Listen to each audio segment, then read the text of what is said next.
द्वारिका को चले गए। परीक्षित जी का जन्म हुआ। परीक्षित का जन्म हुआ, अचेत थे। अचेत अवस्था में परीक्षित जी, उस समय भगवान को बुलाया गया।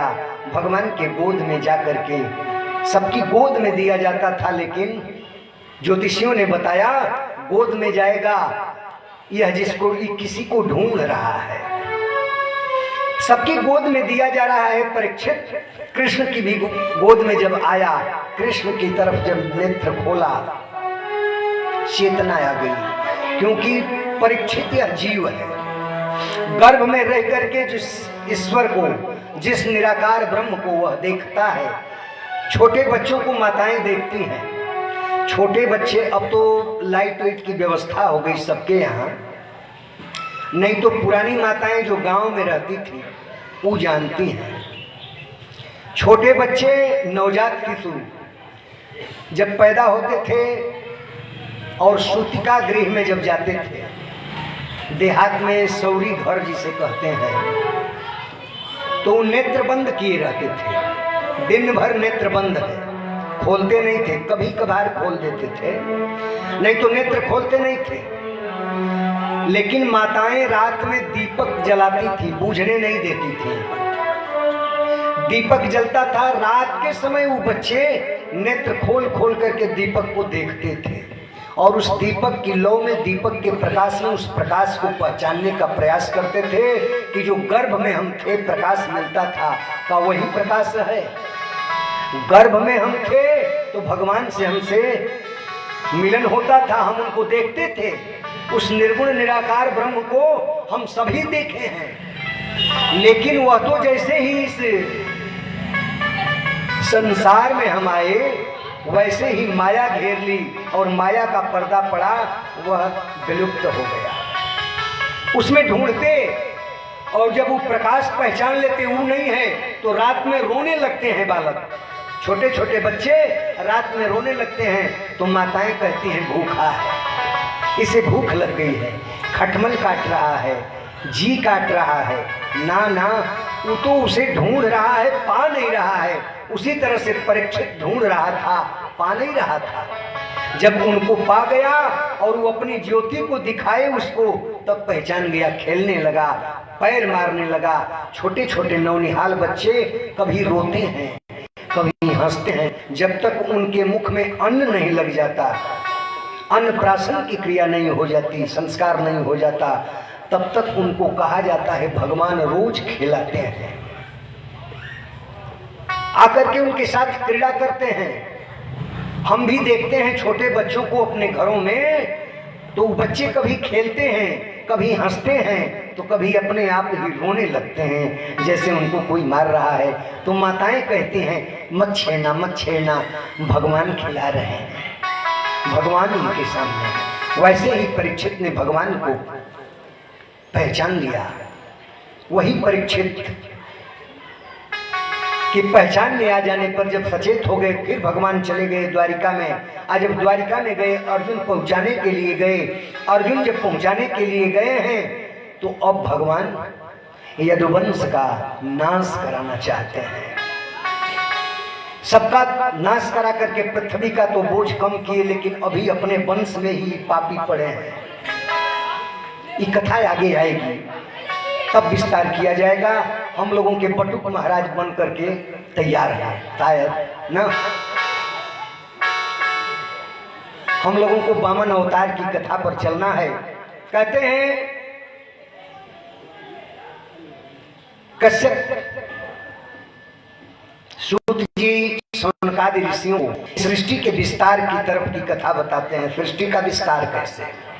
तो सृष्टि के विस्तार में जय और विजय की कथा को बताते हुए सनक सनंदन सनत कुमार, प्रभुता पाई काई मदनाई वाली बात। सनक सनंदन सनत कुमार, एक बार मैया लक्ष्मी ने कहा भगवान विष्णु से, आप फूल से भी कोमल हो, आप फूल से भी कोमल। तो उन्होंने कहा कि ठीक कहते हो, हम फूल से भी कोमल हैं, लेकिन वज्र से भी कठोर हम ही हैं। उन्होंने कहा कि का कठोर हो? लक्ष्मी मैया जब उनके पैर को सहलाती हैं सेवा करती हैं। ये हम लोग फोटो में देखे हैं, शेष साई भगवान जब शयन किए रहते हैं, मैया लक्ष्मी उनके चरण को घसती रहती हैं, लेकिन हाथ से चरण नहीं स्पर्श करती। लक्ष्मी कितना कोमल है, जिनका आसन कमल है। हर पुष्पों में कमल को कहा गया कि कोमल है, लेकिन उस कमल पर सोने वाली मैया, बैठने वाली मैया, आसन लगाने वाली, उनका हाथ कितना कोमल होगा। हर अंगों में अगर कहीं की चमड़ी मोटी होती है तो पैर के तलवे की, उससे अगर कोमल कहीं की होती है तो हाथ की हथेली की। लेकिन वही लक्ष्मी मैया जब अपने हाथ की हथेली से भगवान के चरण का संबलन करती हैं तो उनकी रेखाएं उस पर उभर जाती हैं। इतने भगवान कोमल हैं। लक्ष्मी मैया तो ये कहती हैं कि हाथ में लगाती ही नहीं हूँ, ऐसे ऐसे करती हूँ, बने हैं तो तेज से आप कुमलाने लगते हैं। उन्होंने कहा कि नहीं जानती हो, ये मेरी कोमलता है, लेकिन मेरी कठोरता को नहीं जानती। अतुना तो हम बता रहे हैं। जय और विजय पार्षद हैं। जय और विजय को उन्होंने कहा कि लक्ष्मी देखना चाहती है, कोमलता तो देख ली है, कठोरता देखना चाहती है, मैं कितना कठोर हूँ। उठाओ गदा और मेरे सीने पर मार दो। जितना तुम लोगों में बल है उतना मेरे सीने पर जोर लगा करके मार दो। ये बताइए, किसी का सेवक को कोई मालिक कहे कि उठा बंदूक और गोली मार दे, तो अगर सच्चा सेवक होगा तो क्या काम करेगा? कभी नहीं करेगा। जय विजय हाथ जोड़कर खड़े हो गए। उन्होंने कहा कि माता को दिखाना है। लक्ष्मी जी को समझाते हुए लक्ष्मी जी ने कहा कि आप कितने कोमल हैं, रामा अवतार में चल करके देखिए। सखियां पुष्प वाटिका की दशा को देख करके सखियां कहती हैं, अरे छूटल लीलार से पसीना ये लाल काहे, छूटल लीलार से पसीना, छूटल लीलार से पसीना, छूटल लीलार से पसीना, छूटल लीलार से पसीना ये लाल काहे, छूटल लीलार से पसीना,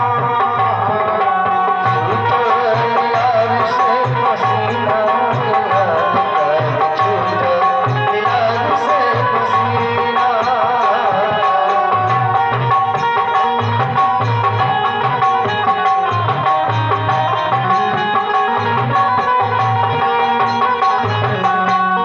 लक्ष्मी जी कहती हैं कि कोमलता का वर्णन हम जानते हो।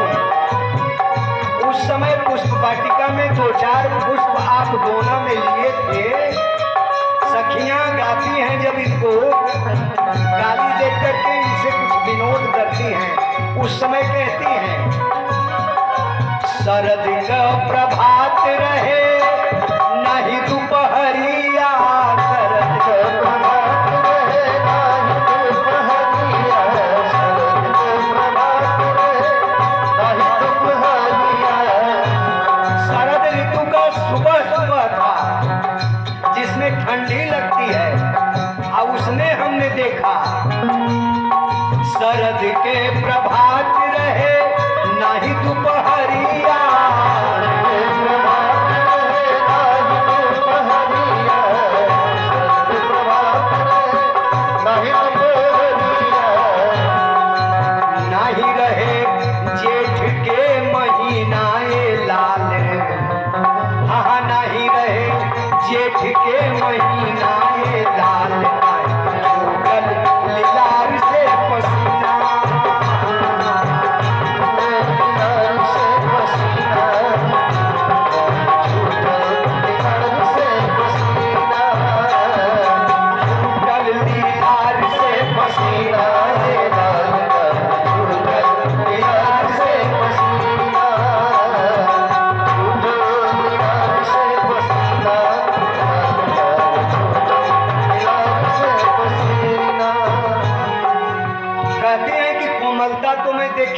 2-4 पुष्प के बोझ से भाल पर पसीने आ गए। तो कठोरता का है बता दीजिए। तो उन्होंने कहा भगवान ने कि जब उसी अवतार की बात कर रही हो तो उसी अवतार में थोड़े आगे बढ़ जाओ। भूप सहस दस एक बारा, भूप सहस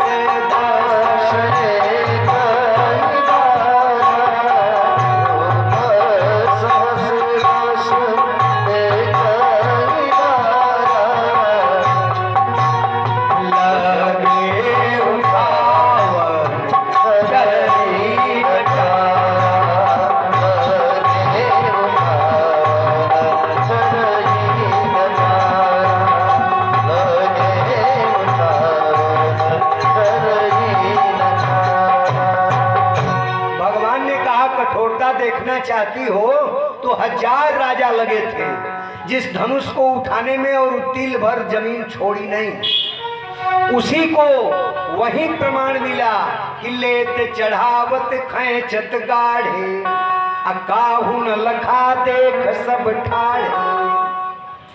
कोई देख ही नहीं पाया कब उठाए, कब चढ़ाए, कब तोड़ दिए। ये मेरी कठोरता है।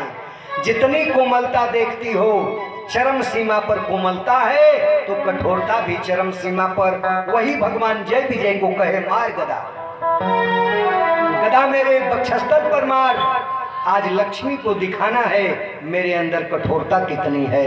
इन लोगों ने इनकार कर दिया। ना ना, उन्होंने कहा कि आखिर तुम लोगों को ड्यूटी का दी गई है? मेरी सेवा। हाँ, तो सेवा वही ना है जो मैं कहूँ, तो यही सेवा है, मारो गदा। उन्होंने कहा नहीं महाराज जी काम नहीं। तो उन्होंने कहा ठीक है जाओ। तभी आ गए दरवाजे पर। अब भगवान का ये बात नहीं रखे, तो भगवान ने कहा कि अब तुमको दंड देना होगा। उसी समय सनत कुमार चारों भाई दर्शन की लालसा से आ गए। कठोरता देखना चाहते हैं मैया, और उनको कठोरता दिखाना है। तो जब एक भक्त इनकार किया तो दूसरा भक्त आ रहा है कठोरता दिखाने के लिए। भगवान का आवाहन है, सनत कुमार तुम ही आओ। भगवान के आवाहन पर सनत कुमार चारों जाते हैं। भाई ई द्वारपाल हैं जय विजय रोक दिए, नहीं जाना है। भगवान इस समय आराम कर रहे हैं। उन्होंने कहा कि अरे हम लोगों को आज तक कहीं जाने के लिए रोक नहीं लगा, तुम लोग रोक लगाने वाले कौन हुए? 3 बार लोग आगे बढ़े, 3 बार जय विजय ने रोक दिया, हल्ला मच गया। तब तक तो भगवान अंदर से बाहर आ गए। भक्त देखने के लिए, दर्शन के लिए आया है। अगर रुकावट पड़ गई है तो भगवान स्वयं दर्शन देने के लिए आ गए। क्या हुआ? ये जाने नहीं दे रहे हैं अंदर। अरे महाराज तो दर्शन के लिए ही न जा रहे थे, हम दर्शन देने स्वयं आ गए। तब तक तो श्राप दे दिए थे। दुष्ट जैसे, दैत्यों जैसा व्यवहार संतों के साथ कर रहे हो तो जाओ, श्राप देते हैं, तुम लोग दैत्य जोनी में जाओ। और 3 बार रोके थे, इसलिए 3 जन्म का प्रमाण, 3 जन्म दैत्य जोनी में रहोगे। अब भगवान मुस्कुराते हुए इसे बर्दाश्त कर लिए। कठोरता ही है भगवान की कठोरता, जिसके लिए भगवान अपने सेवक के लिए, भक्त के लिए छोड़कर आसन दौड़ कर आ रहे हैं। और वही भक्त दरवाजा पर द्वारपाली कर रहा है और उसको दैत्य बनने के लिए दिया जा रहा है। कठोरता वहां देखने को मिलेगा। उनका वध करेंगे लड़ी करके। देख लेना लक्ष्मी कितना कठोर में, वार पर वार होगा। भगवान के वराह अवतार में हिरण्याक्ष के द्वारा बार बार वार हुआ। का पुष्प से मारता रहा, कोई अस्त्र बाकी नहीं रहा जिससे हिरण्याक्ष न मारा हो, लेकिन भगवान ने उसका वध कर दिया। जिस समय हिरण्याकश्यप का वध भगवान कर रहे हैं, जय और विजय दोनों ही भाई हैं, और यही प्रथम जन्म में हिरण्याक्ष हिरण्याकश्यप भाई बने, दूसरे जन्म में रावण और कुंभकर्ण बने, तीसरे जन्म में शिशुपाल और दंत वक्र बने। 3 जन्म का प्रमाण। प्रथम जन्म में भगवान मार करके अपनी कठोरता लक्ष्मी को दिए हुए बात को पूरा कर रहे हैं। देखो हम इतने वज्र से भी ज्यादा कठोर हैं। अच्छा, इंद्र के पास वज्र है ना, जब दैत्यों से लड़ाई होती है तो दैत्य इनके वज्र से नहीं मारे जाते, अब भगवान उनको मार देते हैं, इंद्र भग जाते हैं। तो जब वज्र से वो नहीं मारे गए, अब भगवान मार रहे हैं और उस इंद्र को मार कर ही परास्त कर रहे हैं, तो इसके तात्पर्य में यह तो आया ना कि भगवान वज्र से भी कठोर है। लक्ष्मी को यही सिद्ध करके दिखाना था, इसीलिए भगवान की लीलाएं आगे बढ़ रही है। उन्होंने बताया सूत जी शौनकादि ऋषियों से, हे ऋषियों, कश्यप की पत्नी दीति से हिरण्याक्ष और हिरण्यकश्यप दो पुत्र हुए। दोनों पुत्रों से बड़ा लाड़ प्यार। हिरण्याक्ष पृथ्वी को चुराया, जैसा हमने कथा में बताया। हिरण्याक्ष जब मार दिया गया, हिरण्याकश्यप द्रोह कर लिया, मेरे भाई का दुश्मन है। अब वो जो भगवान का नाम लेता, नारायण कहने वालों को सताने लगा। भगवान का नाम नहीं लेने देना चाहता, न लेता, कहीं यज्ञ होता उसको बंद कराता, कुछ नहीं होने देता। आज हिरण्याकश्यप तपस्या करने के लिए जंगल में गया, और जब जंगल में जाता है पत्नी से कह करके जाता है बहुत दिनों के बाद आएंगे, लेकिन शाम को चला है। कयाधु ने पूछा, एक पतिदेव, जिस समय भगवान नरसिंह हिरण्याकश्यप को मार दिए, ये कथा हम आप सुन रहे हैं, क्यों सुन रहे हैं, कारण का है। आप ही लोग क्यों सुन रहे हैं और लोग क्यों नहीं सुन रहे हैं? आप ही लोग इसमें सहयोग क्यों कर रहे हैं? बाकी कुछ और लोग ऐसे होंगे जिनको ये कथवा अच्छी भी नहीं लगती होगी। पक्ष तो दो है ना, पाप है, पुण्य है, गुण है, अवगुण है, देव है, दैत्य है, दिन है, रात है, सब कुछ है। कहते हैं काहे आप ही लोग सुन रहे हैं? तो नरसिंह भगवान जिस समय हिरण्याकश्यप को मारे, प्रहलाद सामने खड़ा था। हिरण्याकश्यप को मारकर जब गले में उसकी अंतड़ी को माला के रूप में पहन लिए, तो भगवान नरसिंह ही सोचने लगे कि आखिर कारण क्या था कि हिरण्याकश्यप जैसे पापी के घर में प्रहलाद जैसा भक्त प्रकट हुआ, भक्त आया। तो उसकी अतड़ी को जब करोदने लगे तो उसी में यह तथ्य मिला। हिरण्याकश्यप जंगल में गया है तपस्या करने के लिए, सायंकाल को ही वापस आ जाता है। पत्नी से कहा लंबे समय तक हम रहेंगे। आ गया जब जल्दी, पूछती है क्यों आ गए? आप तो कह करके गए थे हम बहुत दिन के बाद आएंगे। उसने बताया, हे देवी, हम जब जंगल में गए, जिस वृक्ष के नीचे बैठे, उस वृक्ष के ऊपर एक तोता आया, और वो तोता आकर के नारायण नारायण कहने लगा, मेरे दुश्मन का नाम लेने लगा। हम भग गए वहाँ से। हम उस जंगल में जहाँ जहाँ घूम घूम करके तपस्या के लिए बैठते, उस वृक्ष पर हुआ करके यही नाम लेता। कयाधु के समझ में आ गया, आज पति नारायण का नाम लिया है। पत्नी वही है जो पति को पतन से बचा दे। पत्नी वही है जो पति को पतन से बचा दे। कहते हैं कयाधु बार बार कहलवाना चाहती है। जैसे ही कहती है, अच्छा क्या कहे क्या कहे, क्या कहा हूँ, चुप, मेरे दुश्मन का नाम क्या है नहीं जानती हो? नारायण नारायण कह रहा था। रात्रि के समय भोजन बनाई, शयन कक्ष में हिरण्याकश्यप के साथ गई और उस समय उसकी सेवा करने लगी। ये माताएं, आप लोगों को क्या बताना, पति से कुछ मनवाना होता है तो पत्नियां उस दिन खूब सेवा करती हैं। अगर कुछ मोटी रकम लेनी है, कोई बहुत बड़ा गहना वहना बनवाना है, अब पति के पास ही पैसा है, तो उस दिन सेवा वह बढ़िया करेंगे। आज जब उस सेवा करने से प्रसन्न हो जाएंगे तब कहेंगे देखो भाई यह बात है, तो उनको मान ही जाना है, वो मान जाएंगे। दूसरी बात, दूसरा तथ्य का है इसमें, पत्नियों का धर्म है पति का सेवा करना। पति के पैर में शुक्र, पत्नी के हाथ में शनि। शुक्र और शनि का जब मेल होता है तो लक्ष्मी प्राप्त होती है। आप लोग लक्ष्मी की स्वरूपा हैं, स्त्रियों को लक्ष्मी का स्वरूपा। हम सभी लोगों को लक्ष्मी की स्वरूप कह रहे हैं। अगर इसमें भाई स्त्रिये थी ताड़का भी, स्त्रिये थी सुपर्णखा भी, स्त्रिये थी पूतना भी, लेकिन हम उनकी चर्चा नहीं, आप सभी लक्ष्मी हो। लक्ष्मी नहीं होती तो कथा थोड़े सुनने आती नारायण की। नारायण से प्रेम तो लक्ष्मी को ही है।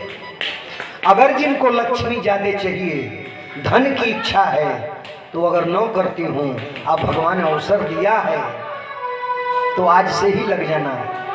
भैया लोग बड़े प्रसन्न होंगे कि कुछ कहने वाला है। अपने पति के चरण की सेवा रोज करके तब सोना, 3 महीना करके देखना।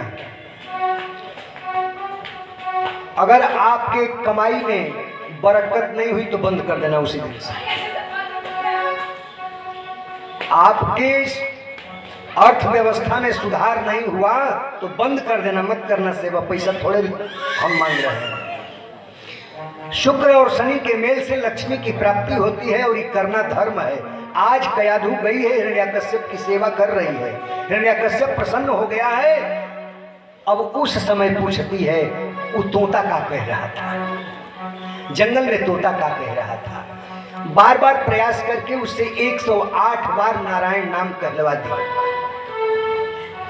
108 बार जब नारायण का नाम कह दिया, उसी रात्रि में कयाधु का गर्भ रहा और उसी गर्भ में प्रहलाद आए, उसी दिन के गर्भ से। नरसिंह भगवान अपने गला में पड़े हुए उसकी अतड़ी से देख रहे हैं कि यह तो उस दिन 108 बार नारायण नारायण कहा है और उसी दिन का बीजारोपण यह प्रहलाद है, इसलिए यह भक्त हुआ है। नहीं तो हिरण्याकश्यप के घर पर भक्त कैसे होता। इसके गुरु कौन हुए? तो अब वह नारायण के द्वारा, नारायण नाम के प्रभाव से गर्भ है, तो उस समय नारद जी उसके गुरु मिले। इंद्र मारने का प्रयास कर रहा है, दुश्मन का पुत्र होगा यह, लेकिन नारद जी मना करके